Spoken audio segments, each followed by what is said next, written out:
The call came 3 days after I moved into the house I built for my dead wife. Her name was Maggie. I promised her she'd hear the ocean from our porch. Now the house stood finished, quiet, proud, and my phone lit up with the one voice that could turn peace into a battlefield. Listen up, Frank. 25 of us are coming. 3 weeks. Beds, beer, and the master suite. Don't screw it up, old man. That was my son-in-law, Trevor Kane, 41, full of noise, empty of respect. He thought he was getting a free beach resort. What he didn't know was that he'd just declared war on a 74-year-old engineer who still designs his own battlefields. My name's Frank Hale. I'm a retired engineer and a widower who kept the last promise he ever made to his wife. If you're hearing this, you're not just hearing about a house by the ocean. You're hearing how a quiet old man turned loss into legacy.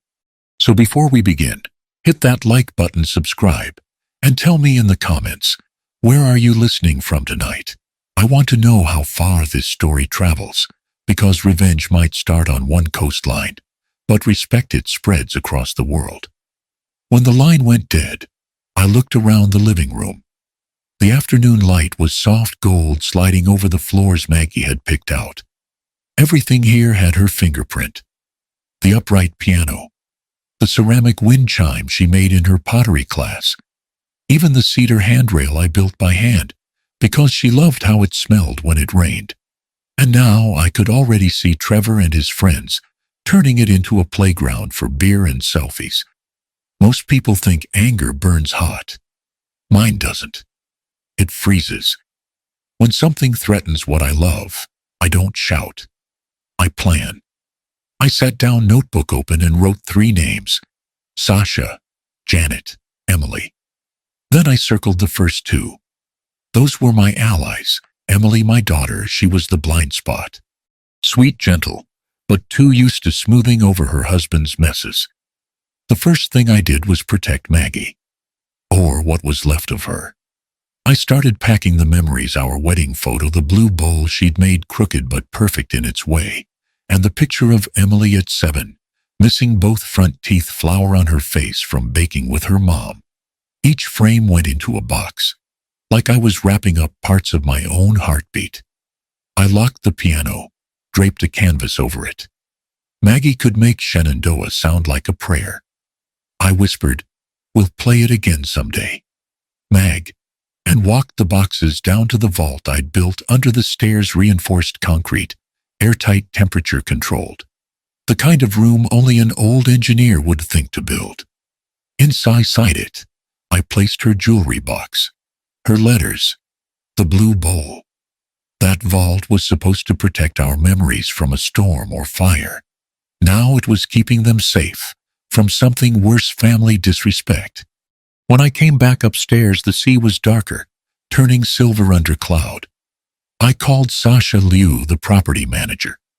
She picked up before the first ring ended.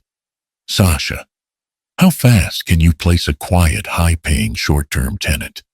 3 weeks starting tomorrow. Contract locked. No exceptions." She didn't even hesitate. "Tomorrow's tight, Frank, but I've got the perfect couple, the Alvarezes, retired surgeons. He's recovering from heart surgery. They want silence and are willing to pay for it." "Then give them peace," I said, "and make sure security's here by sunrise. No one steps inside this house unless they are on that contract. No relatives, no exceptions." "You got it," she said. "I'll have paperwork in your inbox tonight." I hung up, then texted my attorney, Janet Whitaker. "Need confirmation, trust active occupancy waiver for Emily. Still valid." Trevor inbound with crowd. Janet replied almost instantly, "On my way at 3:50. Bring coffee." Black. That woman had drafted the Margaret Hale Living Trust 2 years earlier, while Maggie was in chemo. Back then we thought we were just protecting the property from taxes. Turns out Maggie was protecting me from Trevor. She knew his type: men who mistake kindness for weakness. I made a pot of black coffee and sat by the window. Outside, the ocean folded itself over and over like it was thinking. I took out my phone and checked the security app. One camera picked up a silver SUV parked 2 houses down. A man leaned out, taking pictures of my gate. He wore a hat with Trevor's Retreat Group logo, the same nonsense men's growth brand he'd started after losing his last tech job. He didn't see my camera. People like him never look up. A few minutes later, my inbox pinged. Subject line: "Congrats, your listing is live."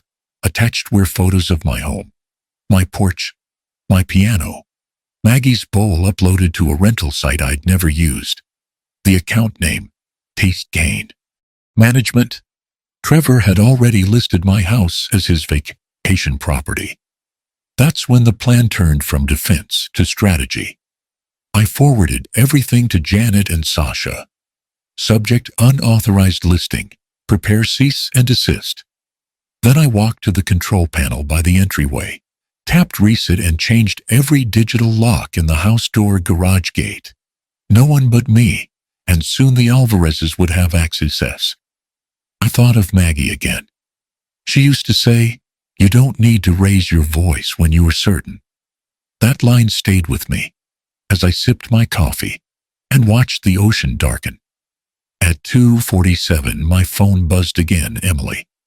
Her voice was too cheerful, the kind that hides fear. "Dad, we're about 40 minutes out. Trevor's bringing steaks. He says the lighting's perfect for filming the house today." "For filming," I repeated. "Yeah, you'll love it. We'll set up some lights. Maybe do a live stream. It'll be fun." I looked at the covered piano. "Drive safe, sweetheart," I said softly. "We'll keep it quiet tonight." "Quiet?" she laughed. "Dad, it's a party. See you soon." After the call, I turned the water heater down to half-throttled the Wi-Fi speed and set the router to guest mode. The house was ready to act like it didn't want to cooperate. By the time the clock struck 3 o'clock, Janet's black sedan pulled into the driveway. I met her at the door. She didn't waste a word, just handed me a folder. "Everything you asked for is in here," she said. "And yes, the trust makes you the sole trustee. You have full authority to protect the asset. Anyone staying here rent-free could be considered a liability." She closed the folder. Maggie was a smart woman, Frank. She saw this coming. "Yeah," I said quietly. "She always did." When Janet left, I stood by the window. The wind off the Pacific smelled like salt and rain. In less than an hour, Trevor's convoy would roll down that driveway, believing they were arriving at their personal resort. But what they didn't know was that the house already had new owners for the next 3 weeks at least. And I, the old man they called weak, had already turned this place into a fortress built on paper patience and the kind of love that doesn't die quietly. They were coming, and I was ready. When you love someone long enough, you start keeping things the way they'd want them, just quieter. That night, I walked through the house like a caretaker in a museum. Every step echoed. Every light switch I touched felt like an intrusion. The first thing to go was warmth. Maggie used to say our house should feel like a hug. But this wasn't her home anymore. It was a stage for a lesson. So I stripped it bare. The bedspread she'd quilted by hand, soft as forgiveness, I folded it into a cedar chest and locked it. In its place, I spread a plain white comforter, the kind hotels buy by the dozen. I swapped her embroidered towels for scratchy white ones that smelled like paper. The lavender soap she loved, I boxed it. Replaced it with the generic bars that crumble in your hands. By midnight, the house looked the same, but it didn't feel the same. It was a body without a pulse. I moved to the living room and sat in her chair. The silence was thick, almost too loud. Outside, waves kept their rhythm steady, unconcerned. I took the wind chime from the porch, turned it in my hands. Each clay leaf had one letter, FMH, Frank Maggie Hale. She made it that way on purpose, said it was our marriage in wind form. I held it up. My fingers hesitated. Then I hung it inside right by the piano, away from the weather. The ocean could have the view. The memories stayed with me. When morning broke, fog hugged the cliffs like smoke. My coffee was black, burnt a little the way Maggie made it when we were too tired to measure. The phone buzzed. Janet again. Documents filed, she said. Trust language verified. You're the only trustee. That means Trevor has no standing, none. He can bark all he wants. Legally, you owe him nothing. And Emily, I aced. She signed that waiver back in 2019. Gifted funds and asset protection. She can't claim right of use or occupancy. She probably forgot. Or never bothered to read. Either way, the paperwork was ironclad. Before hanging up, Janet added, Frank, remember, this isn't vengeance, it's stewardship. You're defending Maggie's legacy. I told her I knew, but I also knew that legacies mean nothing if you don't enforce them. Around noon, Sasha arrived in her gray Tesla tablet in hand, crisp white blazer that looked like it belonged to someone with too many properties to manage and too little time. She walked the house like a detective, quick, quiet professional. Everything looks perfect, she said. The Alvarezes are excited. They're wiring the full $135,000 today. Perfect, I said. Get the contract notarized before dawn. I want their signature time-stamped before anyone steps foot on this porch. She grinned.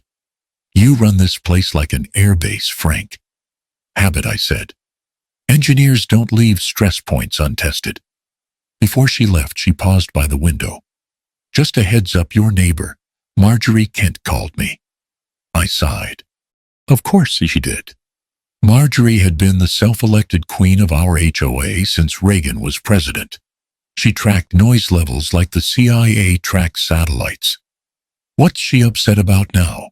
She said she heard rumors about some kind of beach event happening at your address this weekend. Wants to make sure you're complying with HOA ordinance. Sasha air-quoted the phrase. Event, I frowned.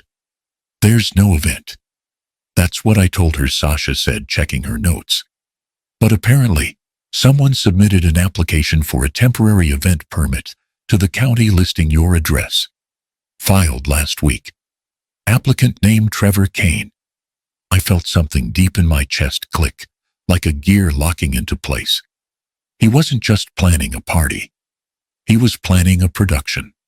Sasha showed me the document on her tablet. Kane Ventures presents a summer retreat. Logo. Sponsor tags. Guest count 60. Purpose networking retreat and brand filming. I leaned closer. The man had attached my property photos, the ones from the unauthorized listing. Can we revoke it? I asked. Sasha nodded. Already flagged it.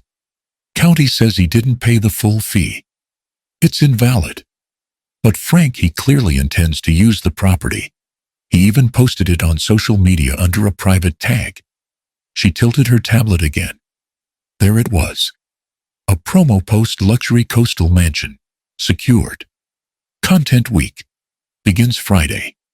My house. My wife's dream. His content week. I thanked her, signed the documents, and saw her off. When the door shut, I stood in the empty foyer. My reflection looked tired, but steady in the glass.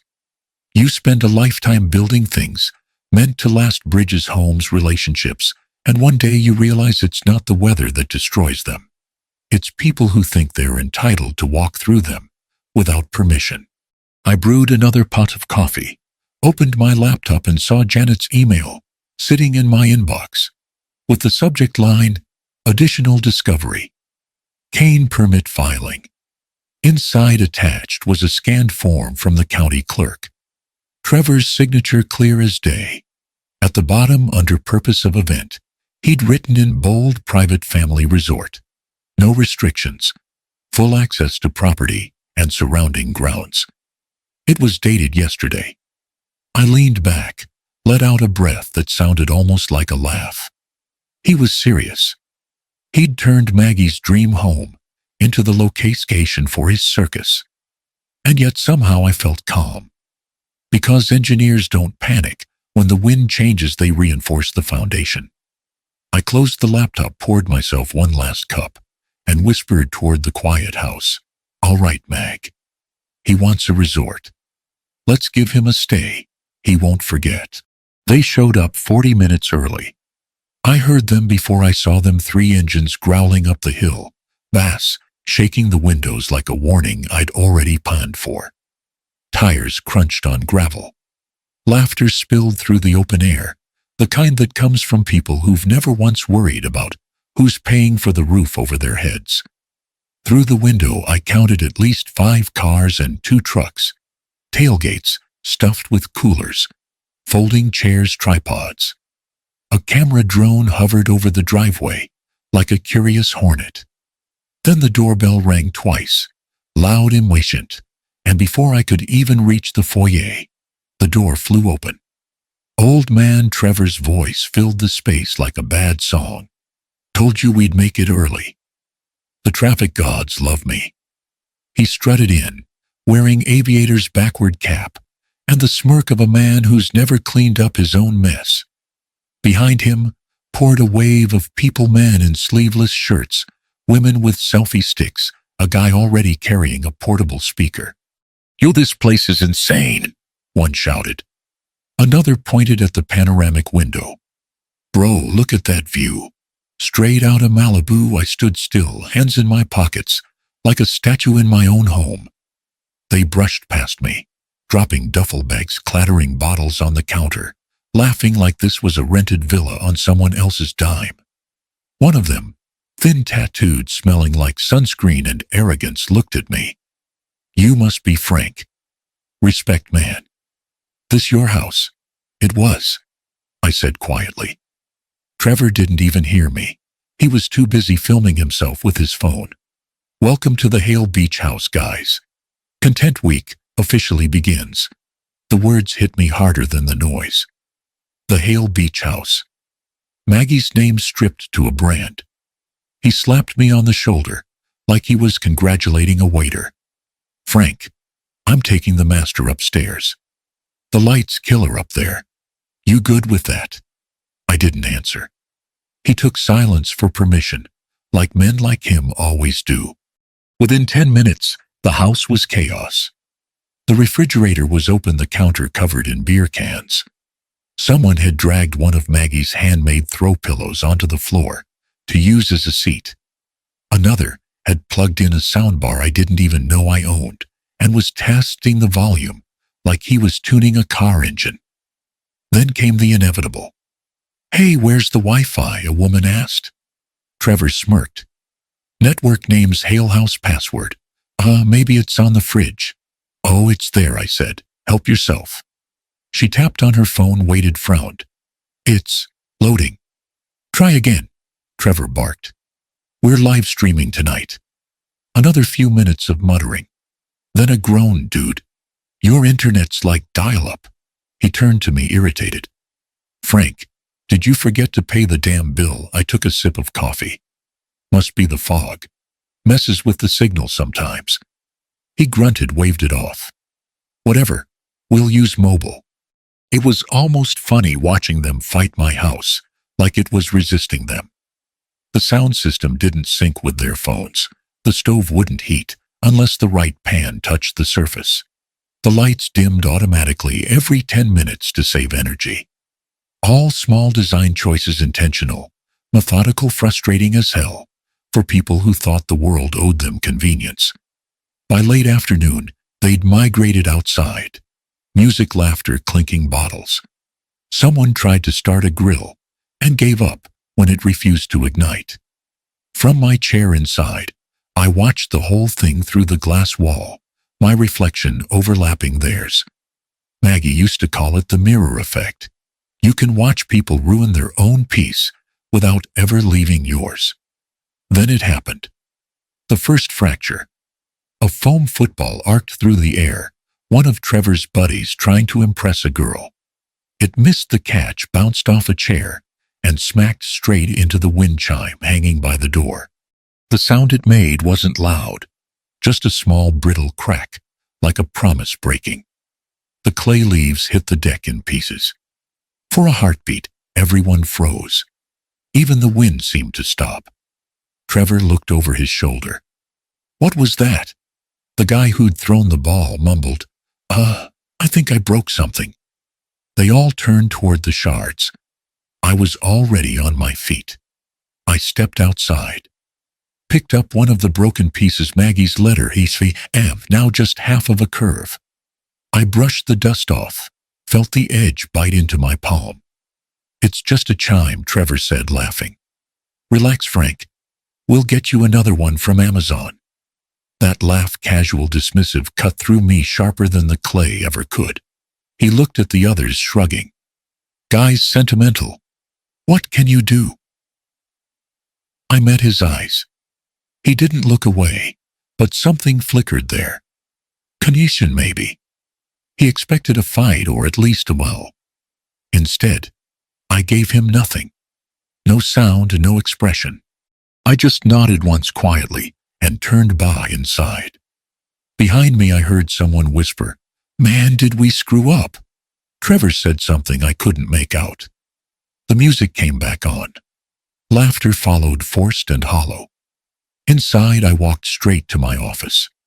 On the desk sat my old drafting tools, T-square compass, a small steel ruler Maggie gave me our first Christmas. They were clean, aligned, precise. I reached under the desk and pulled open the drawer. Inside, the digital keypad for the basement vault blinked faintly. I entered a new code. The system confirmed access locked. Then, just to make sure, I went to the breaker panel and flipped the switch for the living room circuit off, then on again. The lights blinked. The security cameras blinked too. Everything was ready. From the kitchen I could hear them cheering about something. Probably another toast. I closed the office door, turned the latch, and stood there in the stillness. My hands didn't shake. My heart didn't race. I just thought of Maggie's voice the day she told me, "If people can't respect your peace, show them what silence can do." So I did exactly that. I sat down, opened my notebook, and drew a small box in the middle of the page. A diagram of my house. Around it, I wrote one word: containment. Then he smiled. The first real smile in months. The storm had officially arrived, and the engineer was ready to test his structure. By sunrise, the laughter was gone. What lingered was the hangover, the kind you can smell before you see it. Empty bottles glimmered across the deck like cheap trophies. A pizza box had glued itself to the counter overnight. Somewhere upstairs, a phone kept buzzing against the floor. I sat on the patio with a cup of tea. Not coffee tea. Maggie used to say tea was for clarity, coffee was for noise. I needed clarity now. The ocean was calm. It always is, after fools tire themselves out. Around 7, I heard tires on gravel. A dark SUV eased down the drive, headlights cutting through the fog. 2 uniformed guards stepped out first, crisp, quiet, alert. Then came Sasha Hare, Tide tablet in one hand, the calm of someone used to cleaning up rich people's chaos. "Morning, Mr. Hale," she said. "Morning," I answered. "Welcome to the aftermath." She surveyed the mess with an expression I'd seen before, half pity, half calculation. "Looks like a festival in here." "Without the music license," I said. She didn't smile, but her eyes did. A second car rolled up behind hers, a silver Mercedes. Out stepped an older couple, the Alvarezes. He was thin, a scar visible along his chest just above the shirt collar. She walked beside him, with the slow care of someone who has learned not to hurry life anymore. They both looked at the house the way churchgoers look at a stained glass window. Appreciation, not greed. "Mr. Hale," the woman said, offering her hand. "I'm Teresa. This is my husband, Luis Alvarez. Thank you for sharing your home with us." "Pleasure's mine," I said. "It's about time this place hosted some grace." Behind me, a door slammed. Trevor, barefoot and squinting, staggered into view. "What the hell is this?" he barked. Sasha stepped forward. Morning, Mr. Kane. These are our incoming tenants. As of 7:00 a.m., the property is under a 3-week lease. Security will begin perimeter setup now. He blinked, confused. Tenants? What are you talking about? We're staying here. Before I could answer, a third car pulled up, the sound of heels clicking before the door even opened. Janet Whitaker. In her gray suit, she looked like the kind of woman who could shut down a city council meeting with a single sigh. She walked right past Trevor, didn't even acknowledge him, and handed me a coffee cup. Black, she said. You're welcome. Then to Sasha, contract signed and notarized, confirmed. Sasha replied. Funds cleared at 6:45 a.m. EST. Good, Janet said. Then we're legally in possession. Trevor's face turned red. Possession, lady. This is my father-in-law's house. Janet turned to him, her tone as mild as a weather report. Sir, this property is owned by the Margaret Hale Living Trust. Mr. Hale is the sole trustee, acting under fiduciary obligation to preserve the asset's value. Any unauthorized occupation constitutes trespass and potential trust mismanagement. The lease agreement in place supersedes all informal arrangements. In short, she paused, smiling, just slightly. You're in the wrong house. He stared at her like she was speaking Latin. You can't be serious. I don't joke before noon, she said. That's when Marjorie Kent arrived. If the devil ever needed a secretary, he'd pick Marjorie, 70 sharp as vinegar, and always wearing something floral enough to distract from her scowl. She marched down the driveway waving a clipboard. Frank Hale, she called. What's going on here? We had complaints last night. Music, fireworks. God knows what else. The HOA will be reviewing sanctions. Morning, Marjorie, I said. Coffee. I don't drink with rule breakers, she snapped. Janet turned polite but firm. Good morning, Ms. Kent. Janet Whitaker, legal counsel for the property. I've reviewed your HOA charter. Section 8, subsection B, temporary leases under 30 days are exempt from prior approval if the trustee remains on premises. You'll find this arrangement compliant. Marjorie blinked. Well, I wasn't aware. That's because the clause was amended in 2019. Janet said, handing her a printed copy. I made the revision myself for another client. You're welcome.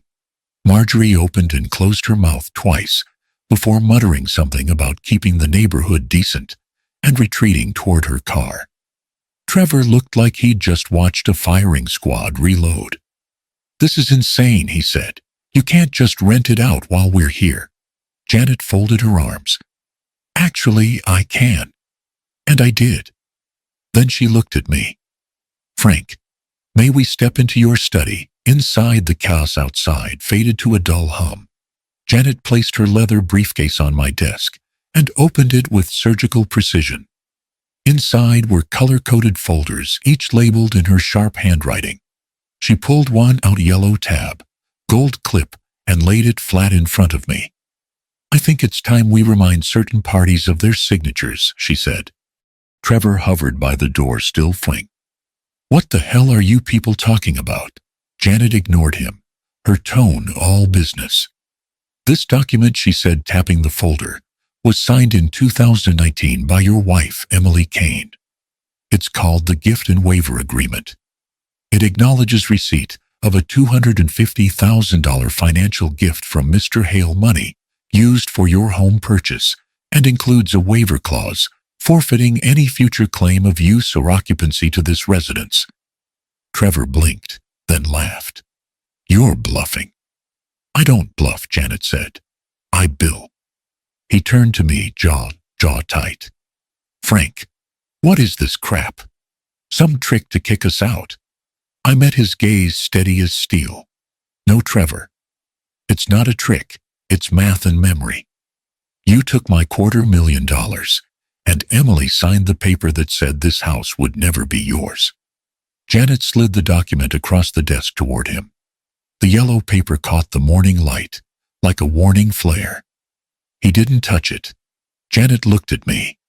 "Shall I proceed?" I nodded. And as her fountain pen clicked open, I realized something Maggie once told me was coming true.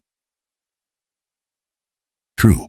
Sometimes love leaves you no choice but to build a wall, and sometimes you have to make it load-bearing. Outside, I could hear Trevor's friends starting to stir, confused by the quiet authority taking over the house. But in that office, it was perfectly still. The first real shift of power had begun. Janet lifted the page slightly, looked straight at Trevor and said, "Mr. Kane, I suggest you read what your wife signed before you embarrass yourself further." And just like that, she placed the folder down on the desk face up, the title printed in bold, "Gift and Waiver Agreement, 2019. The look on Trevor's face was the same one I'd seen 100 times on job sites, the moment when a man realizes the structure he built on arrogance is about to collapse. He leaned forward, jabbing a finger at the yellow folder on my desk. "This doesn't mean anything. Emily didn't even read that crap. You can't just throw us out." Janet didn't flinch. "She didn't have to read it," she said. "She signed it. Her signature is notarized, time-stamped, and recorded with the county clerk. That makes it binding." "Binding my ass," Trevor snapped. "I'll sue. I'll drag this into court and expose what you're doing, taking advantage of an old man." Janet's lips twitched almost a smile. "Mr. Kane, you're welcome to file.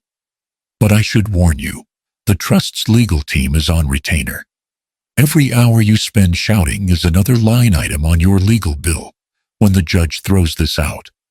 He stared at her, speechless. I took that moment to stand, slowly, calmly, the way a storm front rolls over a field, quiet, inevitable. "Trevor, I said this isn't a fight you can win by yelling. You're not in your house. You're standing inside a legal entity that doesn't even recognize your name." He opened his mouth, then closed it. His friends had started gathering behind the glass doors, half-dressed, holding red plastic cups like hostages to a hangover. One of them whispered, D, what's going on, man?" Trevor turned, shouting, "Nothing. Just go pack your stuff." Janet exchanged a look with Sasha. "Lock it down," she said. Sasha nodded, tapping her tablet. The security team outside moved like clockwork, 2 men closing the gates, one posting at the end of the driveway, another sealing off the side path to the beach. The house wasn't a home anymore. It was a perimeter. Trevor spun around. "You can't do that. This is kidnapping or something." Janet's voice was even. "No, Mr. Kane. This is eviction of trespassers. I filed notice with the sheriff's office 30 minutes ago. They're on their way now to document the handover." Right on cue, sirens murmured in the distance, faint at first, then closer. Trevor's friends began to panic, grabbing their duffel bags, muttering excuses. "Hey man, maybe we should bounce." "Don't you dare," Trevor barked. "Nobody's leaving." But they were already halfway out the door. Loyalty tends to evaporate when blue lights appear. Moments later, 2 deputies stepped through the gate. They weren't aggressive, just professional calm, the way people are when they've done this before. Morning one said to Janet, "You the reporting party?" "Yes, Deputy Collins," she replied, handing over a folder. "Trespassing, violation of trust property, unauthorized occupation. Paperwork's all here." The deputy flipped through it, nodded once. "Everything looks in order." Then he turned to Trevor. "Sir, I'm gonna need you to start gathering your belongings." Trevor exploded. "You've gotta be kidding me. You're really siding with them?" The deputy's tone didn't change. "Sir, I'm siding with the paperwork." It took 15 minutes, but it felt like hours. One by one, Trevor's friends shuffled out, silent eyes down the party gone out of them, like air from a punctured balloon. Emily appeared last. She'd been upstairs, probably Christua, though her face was composed when she came down. She clutched her phone like it was a weapon. "Dad," she said softly, "please don't do this. We just wanted to spend time here. Trevor didn't mean any harm." I looked at her for a long moment. Her voice was exactly the same as when she was 8, and broke her mother's vase, half fear, half charm, hoping to undo damage with sweetness. "Emily," I said quietly, "you've had years to understand that wanting something doesn't make it yours." She looked down. "I didn't know about that paper." Janet's pen clicked shut. "Yes, you did," she said. "I was there when you signed it." Emily's lip trembled. "I didn't read it." I exhaled slow. "That's what you said the day you married him." Her eyes met mine, shocked, wounded, but also something else. Recognition. The kind that hurts because it's true through. Trevor glared at her. "You signed what?" She didn't answer, just turned away, covering her face with both hands. He took a step toward her, but one of the deputies moved in, firm but polite. "Sir, time to go." He tried one last swing of arrogance. "You think this is over, old man? You think you've won?" I didn't respond. I didn't need to. The engine of his truck did all the talking when it roared down the driveway and faded into the morning fog. When the sound finally vanished, the house was still again. No voices, no music, just the ocean. Janet closed her briefcase. "It's done," she said. "He'll try to bluster, maybe even post something online, but he has no legal standing. We'll handle any threes." Tasha came in holding her booklet. "Tenants confirmed arrival for noon. Security will stay on rotation. Should I start the reset?" "Yes," I said. She tapped the screen, and within seconds, the house began to breathe again, lights warming, gentle instrumental music, returning through hidden speakers, scent diffusers humming faintly. Maggie's home was alive again. Janet looked at me. "You okay?" I smiled, small but genuine. "Better than okay." Then I turned toward the window, watching the sea rise under the sunlight. For the first time in years, this house feels like her again. Behind me, I heard Emily's quiet voice. "Dad." I didn't turn. "Say, yes, I'm sorry, I know." We stood there, the silence between us heavier than any argument. The deputies left. Janet and Sasha followed soon after. When the last car disappeared up the hill, I sat in my chair again, the same one Maggie picked out 20 years ago, and let the quiet settle in. Outside, the wind moved the curtains gently, like someone passing by just to say they were still there. And for a moment, I could almost hear her voice. "You built the walls strong, Frank. But what makes a home isn't the concrete, it's the boundaries." I smiled. "You were right, Mag." Then I looked down at the broken wind chime on the table beside me, her M now resting beside mine. Two halves still touching. By the time noon came, the house no longer felt like a battlefield. It felt like a cathedral after a storm, caught, battered but standing. The cleaning crew had finished hours ago. The smell of citrus polish hung in the air, mixing with the salt from the sea breeze that always slipped through the cracks, no matter how well I sealed them. Maggie used to call it the ocean's way of checking in. When the Alvarezes arrived with their small suitcases and polite smiles, they didn't ask a single question about the chaos that had preceded them. They simply admired the light, the view, the stillness. Mrs. Alvarez ran her fingers gently across the piano, her eyes soft. "It's beautiful," she said. "Thank you," I replied. "It belonged to my wife." Dr. Alvarez nodded thoughtfully. "She must have had a calm spirit." I almost said not always. Maggie had been fire when she was alive, opinionated, funny, stubborn as a tide. But even her anger had grace. We shared tea on the patio that afternoon. The ocean spread wide and blue before us, as if the whole mess of the morning had never happened. "You built this yourself?" Dr. Alvarez asked. Every line I said, every wall, every beam. I spent 2 years making sure it could outlast any storm. He smiled faintly. It did. His wife reached for his hand. There was something fragile in the way she held it, careful and knowing. Luis used to design hospitals, she said. Now he's recovering from one. I looked at him again, really looked. The scar near his collarbone wasn't from age. It was from surgery. Heart surgery. I'm glad you're here, I said quietly. This house was meant for healing. He met my eyes. Healing needs space, he said. Space and rules. I nodded. Boundaries. The word echoed in my mind. For a while, we just listened to the waves, to the gulls, to the hum of the world continuing. I'd spent so long building this place for Maggie that I'd forgotten what it was supposed to hold, not just memory, but meaning. When the Alvarezes went for a walk down to the beach, I stayed behind. There were small repairs to make tiny scuffs on the wall, a dent by the doorframe, where Trevor had slammed it open. I patched each mark slowly, carefully. There was something sacred about restoring silence with your own hands. As I painted over the last patch, I caught sight of Emily's car, parked across the road. She hadn't left town. She stepped out alone. Her eyes were puffy, but her voice steady. I didn't come to fight, she said, just to pick up what we left behind. I nodded. I'll help you. We walked inside together.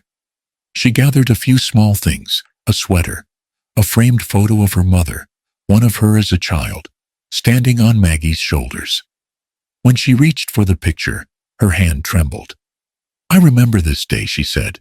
Mom made me promise I'd always protect you. I smiled sadly. She made me promise the same. For a long time, she didn't move. Then she whispered, He's gone, Dad. I know. I don't know where I go from here. Forward, I said, but slower this time. She nodded, tears slipping down her cheeks. You really built this house for her, yes, I said. But maybe she built it for us. When she finally drove away, the house didn't feel empty. It felt lighter. That evening, I joined the Alvarezes on the back porch again. The sun was melting into the horizon, turning the water the same color as Maggie's hair when the wind caught it. Dr. Alvarez raised his glass of wine. To survival, he said. I raised mine. To peace. He smiled. Different words, faintly meaning. We watched the ski fade, from gold to purple. The sound of the ocean rose and fell steady as a heartbeat. After a while, he spoke again quietly. You know, Mr. Hale, you can't protect people from the storms in their lives, but you can build them a house that doesn't collapse. I turned to him. That's what she wanted. And you did it? He said. For a long moment, I couldn't speak. I just watched the water, letting the truth of it sink in. When the first stars appeared, I stood, stretched my tired legs, and looked back toward the house. The windows glowed softly, warm and alive.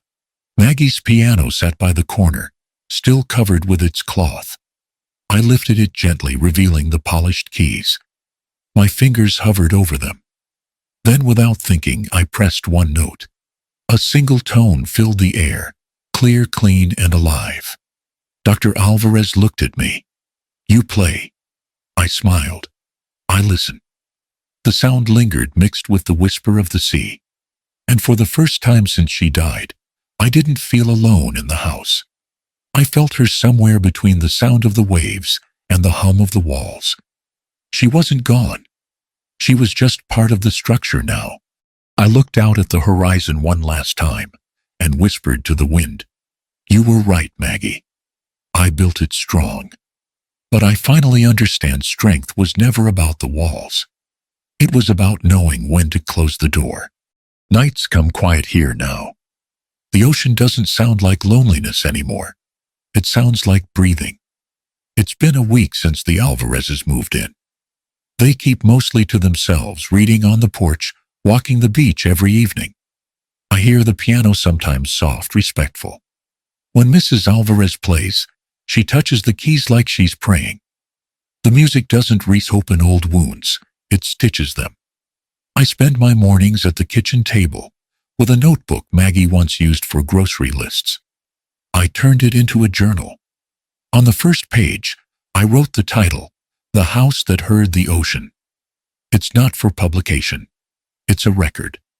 A map of where grief met peace. I write about the sound of her laugh, the smell of her gardenias, the way she'd rest her head on my shoulder when I drew blueprints.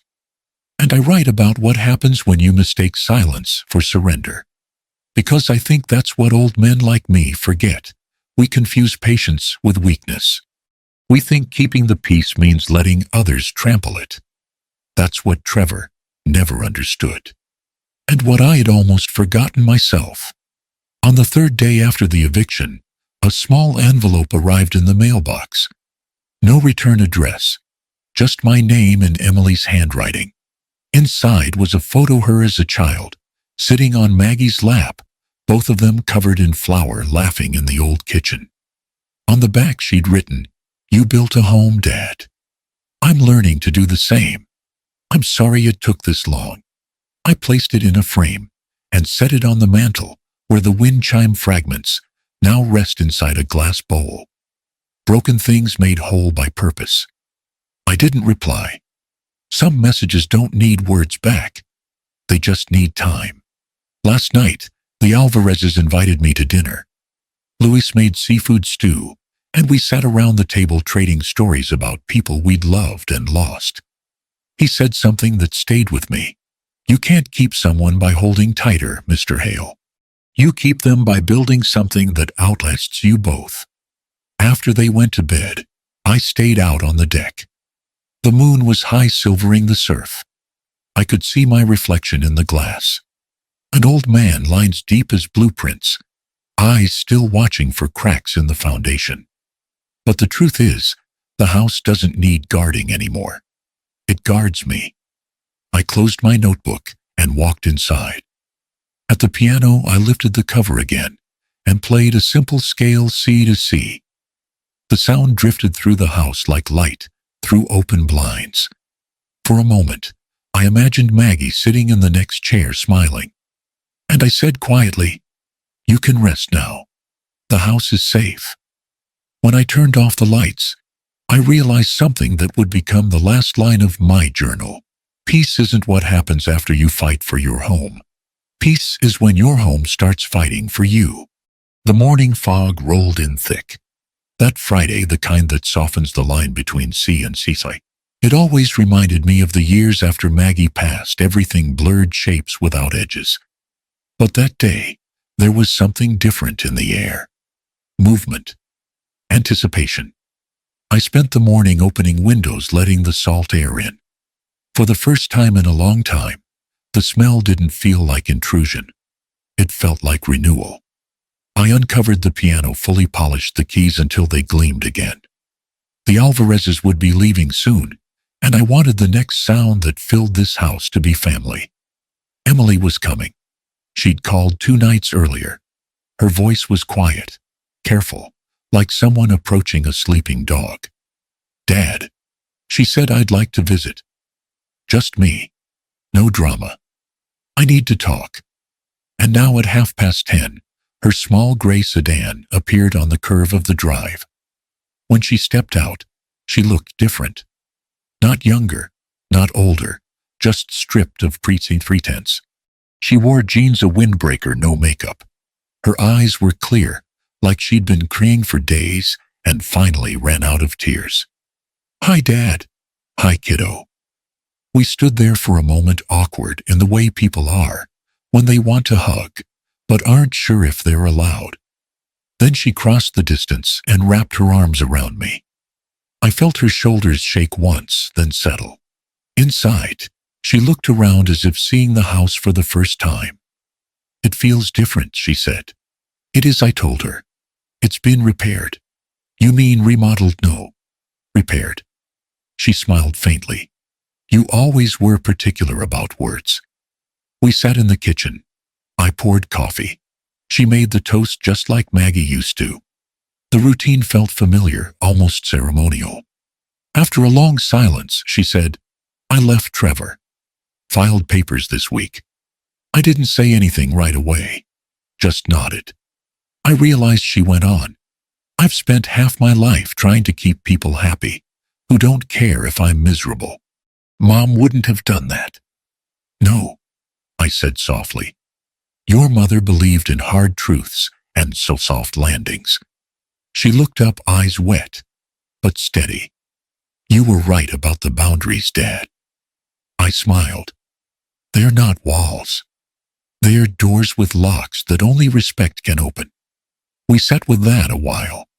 The ocean filled the silence between us. Finally, she asked, Can I play her piano? I nodded. She walked over, lifted the lid. Her fingers hovered above the keys for a long time, before she pressed one, then another. The melody that came out was halting, hesitant at first, but it grew steady. A tune Maggie used to hum while watering her roses vases. I closed my eyes and listened. When the song ended, she turned toward me. I think I understand now, she said. You weren't trying to punish me. You were trying to protect what she loved. I was trying to protect you, I said. She shook her head gently. I know. And maybe you did. We went for a walk along the shore later. The tide was coming in, foamy and restless. Emily picked up a small shell and held it to her ear. You really can hear the ocean in there, she said. That's what your mom used to say. She was right, she whispered. When we came back, she stopped by the mantel. The glass bowl with the wind chime fragments caught the afternoon light, scattering tiny rainbows across the wall. She reached in carefully and lifted one of the pieces, the letter M. It fit neatly in her palm. Can I keep this? She asked. Yes, I said. It was always meant to find its way back to you. She smiled, eyes glistening. I'll take care of it. I know you will. That night after she left, I walked out to the deck again. The air was cool, the stars sharp. Down below, I could see her taillights winding away through the dark. I didn't feel sad. Not this time. It wasn't goodbye. It was growth. When I turned back toward the house, something caught my eye. A faint glimmer near the porch beam. I stepped closer. A new wind chime hung there, made of polished metal, simple and clean. No note, no card. Just a small engraving on one of the pieces, love doesn't end. It just changes keys. I ran my fingers along it, and for a moment, the breeze shifted, carrying a sound that was neither Maggie's laugh nor Emily's voice, but something between them. Something whole. I closed my eyes, smiled, and whispered, Welcome home. It's been 3 months since the house went quiet again. Not the hollow kind of quiet, the kind that breathes. Every morning I wake before sunrise, the way I used to when Maggie was alive. Old habits are stubborn things. I brew 1 cup of tea, open the doors, and sit on the porch to watch the light crawl across the water. It starts gray, turns gold, then white. Paint emotion. New day. Last week I bought new stationery. Cream paper thick with a faint blue grain that reminds me of blueprint lines. I told myself it was for bills, but that was a lie. I bought it for this. So tonight, I finally sit down at Maggie's desk, the one with the sulk on the right leg, and I start to write. Dear Maggie, I kept my promise. The house stands right where you wanted it, close enough to the sea that it hums through the windows. The roses in your garden bloom late this year, but they are stubborn like you. I talk to them sometimes. Don't worry, I don't expect an answer. Our daughter came home. She played your song on the piano. Her hands shook, but her heart didn't. I think you'd be proud of her. She's learning to live without asking for permission. I wish you'd seen her face when the light hit those broken wind chime pieces, like she finally understood what forgiveness sounds like. You were right about boundaries. They aren't walls, they're scaffolding. They let you build again without collapsing. Took me 74 years to understand that. You always were the smarter engineer. There were days I thought revenge would taste sweet, but peace tastes better. It's quieter, but it lasts longer. Maybe that's what you meant by dignity, standing firm without shouting. I still catch myself drawing plans on napkins, reworking the angles of a staircase we'll never climb together. I guess old men keep building even when the house is done. Sometimes at night, when the tide's high and the wind hits just right, the chime by the porch rings with that same off-key note yours always had. I swear I can hear your laugh in it. You used to say a house is never really finished until someone loves it enough to let it go. Maybe that's what this letter is. Not an ending, just letting go. Wherever you are, I hope the ocean sounds the same. Love always, Frank. I fold the letter, place it in an old wooden box, beside her wedding ring, and a seashell she once said sounded like forever. I seal the box, slide it into the vault beneath the stairs, and close the door. When I come back upstairs, the moon is high. The air smells of salt and white roses. I walk out to the porch, sit in my chair, and listen. The new chime sings softly in the breeze, harmonizing with the ocean. For the first time since she left, I don't ache. I just feel full. I whisper, "Sleep well, Mag. The foundation's strong." Then I close my eyes and let the sound of the waves finish the sentence for me. 10 years passed before the house changed hands again. The ocean never aged, but the world around it did. The road was smoother now, the neighborhood quieter, the air somehow cleaner. Time had polished the coast the way the tide smooths a stone slowly, mercifully. When Emily Hale drove up the hill that summer morning, she didn't recognize her father's house at first. The paint was lighter, the roses fuller, the gate replaced with one of those sleek automatic kinds. But when she stepped out of the car, the wind carried the same salt and lavender that once wrapped around her childhood. She smiled. "Still smells like Mom." A young couple greeted her at the door. They were the new owners, kind eyes, quiet manners, the sort of people who listened when the world spoke softly. "We found your number in the trust records," the woman said. "You're Mr. Hale's daughter, right? We wanted to give you something." They led her into the study. The same oak desk sat by the window, polished but unchanged. On it was a small wooden box, carved with her father's initials. The woman handed it to her. It was sealed inside the floor vault. "The deed says it's yours." Emily ran her fingers over the lid. It clicked open easily, like it had been waiting for her. Inside lay a folded letter. The cream paper slightly yellowed, the handwriting firm and careful. Beneath it sat Maggie's wedding ring and a single seashell. Emily sat down in her father's old chair. The chime outside rang once in the breeze. Then she began to read. "Dear Maggie, I kept my promise." The words spilled out like tidewater, measured curtain full of peace. She read every line, her tears falling softly on the paper. It wasn't grief anymore. It was gratitude. When she reached the end, "Sleep well, Mag. The foundation's strong." She folded the letter carefully, pressed it to her chest, and whispered, "So is yours, Dad." The young couple lingered in the doorway, unsure whether to speak. Emily turned to them with a small smile. "He built this house for her," she said, "but I think he left it for all of us." They nodded, understanding more than words could say. She walked out to the porch. The ocean stretched endlessly, the same color it had always been. The new chime hung beside the door, still etched with that same phrase, "Love doesn't end. It just changes keys." Emily touched it gently, and it sang a sound bright enough to travel across the waves. She stood there a long while, watching the water flash silver beneath the sun. Then she turned, walked down the steps, and paused once more to look back. The house stood folded against the horizon, unchanged, unshaken, alive. Just like he'd promised.